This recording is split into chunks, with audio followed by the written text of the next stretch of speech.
नमस्कार, स्वागत है आपका हमारे इस खास कार्यक्रम नेताजी का रोड शो। आज हमारे इस शो में देवेंद्र सिंह भोले हैं, जो तीसरी बार भारतीय जनता पार्टी के प्रत्याशी हैं। 2 बार पूर्व में भी ये जीत चुके हैं अकबरपुर लोकसभा से। और आइए इन्हीं से बात करते हैं। सर, पहले तो बहुत बहुत स्वागत है आपका हमारे इस रोड शो में। सर, कैसे देख रहे चुनाव को? देखिए, जिस तरीके से देश की जनता ने श्रद्धेय मोदी जी पर भरोसा किया और उनके कामों के कारण, लोक जनता कल्याणकारी कामों के कारण आज स्थिति यह है कि पूरे देश की जनता और प्रदेश की जनता उनके छोटे से प्रतिनिधि के रूप में हमारे अकबरपुर के लोग मुझे भी मान करके और मेरा हर प्रकार से सहयोग कर रहे हैं। मतलब यहाँ तक कि जब मैं किसी कार्यक्रम में जाता हूँ, अभी भी आपने जिस कार्यक्रम को देखा, ये हमारी गोष्ठियाँ हैं, लेकिन किसी गोष्ठी में 400-600 से कम की संख्या नहीं होती है।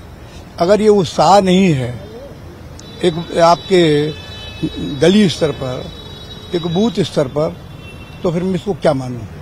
तो ये जो उनका उत्साह है, इनका जो प्रेम है, इनका जो समर्थन है, उसके लिए मैं निश्चित तौर पर कह सकता हूँ कि इस क्षेत्र में मैं कोई ऐसी समस्या नहीं मानता हूँ कोई मुझसे चुनाव लड़ रहा है। ये सब लोग अपनी जमानत बचा लें, चाहे वो महागठबंधन के प्रत्याशी हों और चाहे वो किसी अन्य दूसरे दल के प्रत्याशी हों। सबके बारे में लोग जानते हैं कि एक आदमी तो पार्लियामेंट में पहुंच करके क्या कृत्य किया था मैं नहीं कहना चाहता हूं, और दूसरे व्यक्ति बारे में जानते हैं कि बिना पैसे कोई टिकट नहीं मिलता है प्लेटफार्म का। तो मैं इसलिए कुछ मानता, चुनौती नहीं मानता। सर, क्या मुद्दा लेके आप जनता के बीच तीसरी बार जा रहे हैं?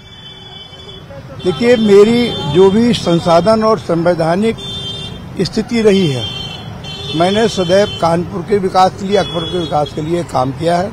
और विकास आपको धरातल पर दिखाई पड़ रहा हो, आप देखे जा करके वहाँ किस तरीके के विकास हुआ। सबसे पहला विकास के क्रम में मैं नवेली निगराइट को, जो 1980 मेगावाट का पावर प्लांट है, 660 का बनके तैयार हो गया है।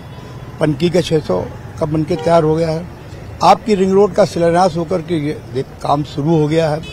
आपका हवाई अड्डा कानपुर का बन गया है, उस पर हवाई यात्राएं शुरू हो गई हैं। कुछ और भी उसमें बृहद तरीके और अच्छा हवाई अड्डे के लिए करना है। आपके हमारी माँ गंगा है, वो धीरे धीरे कानपुर से दूर जा रही हैं। मैंने भी संकल्प किया कि हमारी ब्रह्मावर्त की जमीन बिठूर जो जगह है, जो ऐतिहासिक और पौराणिक है, पूरे देश में जिसका महत्व है, मेरी कोशिश रही। मैंने कहा गंगा समग्र अभियान के लोगों से, आप इसमें जुटिए और उसके हमको बना करके दीजिए गंगा अभियान समेत। मैं उसको कोशिश करता हूँ कि हरिद्वार के तरीके से, बनारस तरीके से, वहाँ भी हर की पौड़ी के तरीके से शाम को गंगा आरती हो। ये मेरा एक सपना है, मैं सपने को साकार कर सकूं। ये भगवान आनंद से प्रार्थना करता हूँ, भगवान शिव से प्रार्थना करता हूँ, जो मेरे आराध्य और पूज्य माता पिता जी से उनका आशीर्वाद चाहता हूँ।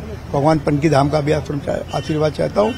और इसलिए उसको करते हुए आज कानपुर में आपके सुपर स्पेशलिटी मेडिकल कॉलेज आपने देखा होगा, पूरे देश में 2 स्पीच इन हियरिंग, ये तो साउथ के मैसूर में है और या उत्तर भारत में केवल और केवल कानपुर में है, जिसका भी शिलान्यास हो चुका है, काम उसका शुरू होने वाला है।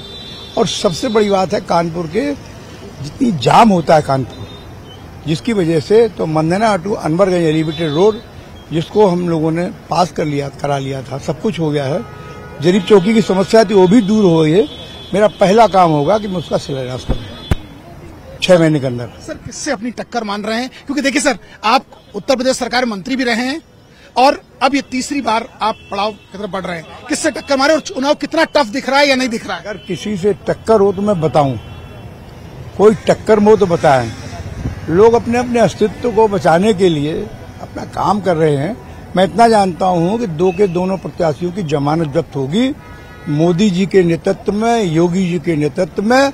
और ये कानपुर जो सनातन की सरजमी है, अकबरपुर जो सनातन सरजमी है, यहाँ सभी लोग मिलकर के, मैंने कभी भी यहाँ क्षेत्र की पार्टी बंदी और ऐसे कोई ऐसा काम नहीं किया है, जिसके कारण सभी का समर्थन मेरे साथ में है।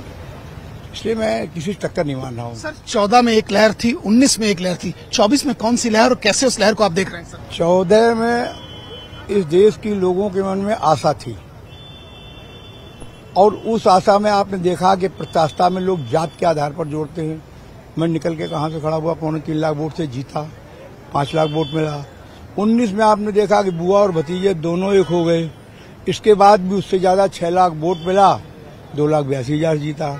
अब वही सारे पुराने चेहरे हैं, उन चेहरों में थोड़ा बहुत बदलाव हुआ है, जो मैं उसके बारे में क्या बताऊं। कोई दलीय बदलाव हुआ है। पहले कहाँ थे, दल में किस दल में थे, फिर वो किसी दल में आए, रोज चक्कर लगाते। तो मैं किसी न तो कोई टक्कर मानता हूँ और न मैं किसी का आलोचना करता हूँ। सब मेरे मित्र हैं, सब भाई हैं और अगर वो भी कोई सुझाव देंगे विकास का काम का तो मैं उनका भी सहयोग करूंगा, उनको उनके सुझाव पर ही अमल करूंगा। जो हमारी पार्टी की नीयत है, सबका साथ, सबका विकास और सबका विश्वास। तो विकास के मामले में उनकी भी अगर उन्होंने राय देने आएंगे कि भाई हम अपने क्षेत्र में गए तो घूम रहे हैं तो ये समस्या देखी थी, तो उस काम को भी करूंगा। सर मोदी के रोड शो से कितना अतोत्साहित है आपका कार्यकर्ता और आप? देखिए, जिस तरीके से ऐतिहासिक मोदी जी का रोड शो हुआ और एक ही रोड शो नहीं हुआ है। एयरपोर्ट स्टेशन से निकलने के बाद महाराजपुर में उस गेट से लेकर के उस सीमा तक, क्योंकि सारा वर्कर हमारा वहां लगा था, हम हमारे सारे लोग, हमारे वहाँ के स्थानीय विधायक और सारे लोगों ने मिलकर के जिस तरीके से वो रोड शो किया, मोदी जी ने आके देखा और वो तो जनता की नब्ज को और जनता के स्नेह को पहचानते हैं। स्वयं बिना कार्यक्रम के पूरा रोड शो वो किया और यहाँ भी आकर के उन्होंने गुरुद्वारा पर हमारे मत्था टेका और मत्था टेकने के बाद जिस तरीके से रोड में हजूम था, मैं कह सकता हूँ कि कोई गली, कोई मोहल्ला, कोई व्यक्ति, छोटे बच्चे से लेकर बूढ़े तक कितने आह्लादित थे, मोदी कितने आह्लादित थे, ये तो एक बहुत बड़ी प्रसन्नता का विषय है। इसलिए मैं कोई किसी टक्कर कर मानता नहीं हूँ। तो आप देख सकते हैं हमारे साथ ये अकबरपुर के प्रत्याशी और सांसद देवेंद्र सिंह भोले हैं, जिनका साफ कहना है कि उन्होंने पिछले कई वर्षों से, अगर कहा जाए 10 वर्षों की बात की जाए, तो लगातार विकास किया है और विकास के मुद्दे को लेकर वो अपनों के बीच जा रहे हैं और उन्हें अपार समर्थन मिल रहा है। अब जब परिणाम आएगा तब जगह के पता चलेगा कि समर्थन किसने और कितना दिया। वीडियो जर्नलिस्ट संदीप नेगी के साथ अमित गंजू, न्यूज़ 18 कानपुर।